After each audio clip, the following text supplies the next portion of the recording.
Hello. Welcome to the May 18th edition of Success by Association Live. Today's issue is sponsored by Pinehurst Resort. We thank them for their continued support of AENC.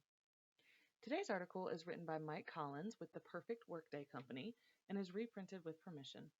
The article is titled Change Strategies. Aren't you glad you don't have changes going on all around you? That rock solid work life thing you've got going is the envy of all the. Wait, what? You say your life is the old time pencil sharpener from the third grade and you're the pencil? But you grind it so well. During one of the discussion groups at the AENC Spring Conference, an attendee confessed, I just feel like I'm carrying a weight all the time. I'm tired from the moment I wake up. There are challenges everywhere I look at work, and nothing in life seems like fun. No kidding.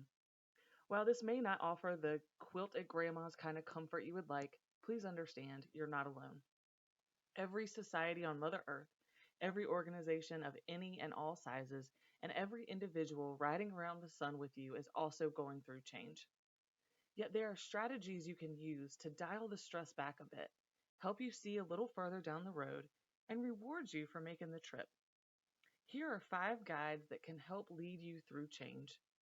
They can be used individually, but try them in order and they'll act like a leash on a big dog, a way to gently pull it back along the path you want to travel. First, drink more water.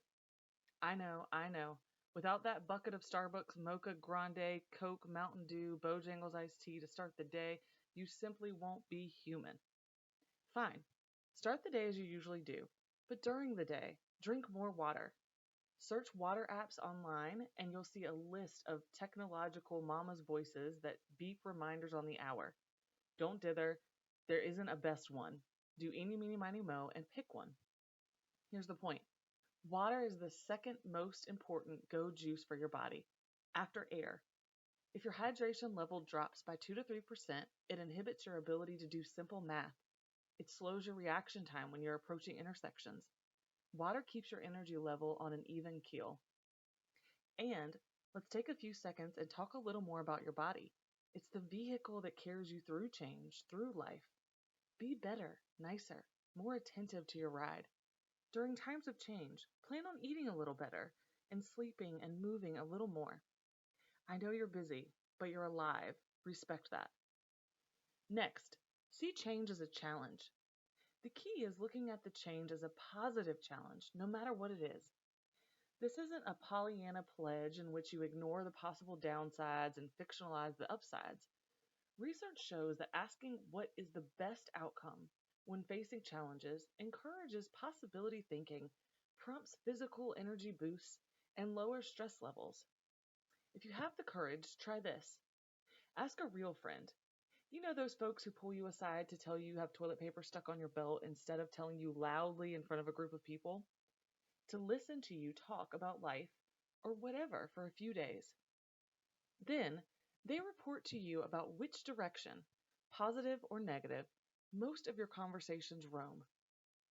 This isn't a good or bad judgment contest. It's a positive or negative observation. Most people see life through one of 2 lenses, bright or dark. How you see life has a dramatic impact on your efforts, relationships, and health. If the report you get has a darker hue, you might want to find some ways to smile more. Making a habit of asking, what's the good here, can turn your world around. The third step is to create short-term goals.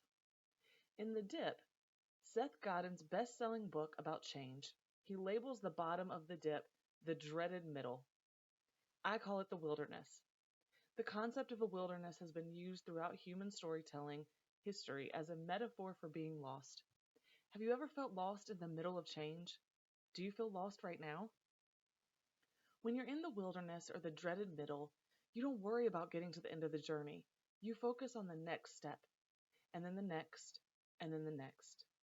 Creating short-term goals breaks any iceberg into ice cubes, which, at the end of the day, can be used to ice a beer or cocktail or cool off that extra large cup of Bojangles iced tea. Don't poke yourself in the eye with the straw.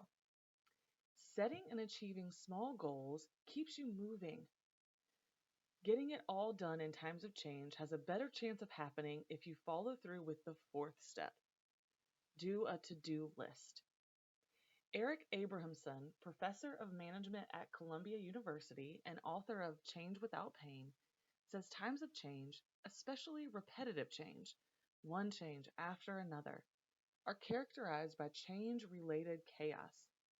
The chaos is created by the storm of emails, conversations, meetings, directives, phone calls, and experienced as a type of too loud life noise. Our brains literally give up trying to figure out which is the most important message. Creating and using a daily to do list cuts through the clamor and keeps in front of you the gotta get done things. However, too many things on your daily list can be counterproductive. Having more than 10 things on your daily to do list creates what psychologists and Buddhist monks call monkey mind. Your eyes and brain jump from one item to another until they freeze up. So, create a master list with all the things you need or want to get done, and then prioritize for your daily to do list 10 items or less. As you mark an item done on your daily to do list, pull an item from your master list. And remember, during times of change, priorities may rearrange themselves, so try to be flexible enough to choose the tasks or goals with the biggest payoff.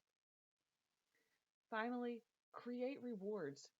In times of change, you deserve small rewards to recognize your accomplishment of small goals, steps, and Nobel, Pulitzer, Heisman prizes for corralling those big time achievements. Rewards, small to large, are more than recognition for making it to the finish line, no matter if it's a sprint or a marathon. They can be motivators that encourage, pull, entice us to keep moving, to pick up the pace. Also, and possibly most important, rewards are decorations awarded, most often by yourself, for surviving and winning the battles of life that matter to you. When Tom Rosenfeld, president of Hillstaffer, was asked at the AENC Spring Conference, "How do you deal with change?" he replied, "I'm easy with change. I look at it as opportunities, the positive things that can happen, and then I go about planning to make sure those things happen." Exactly. That concludes this article. We hope you have a great day.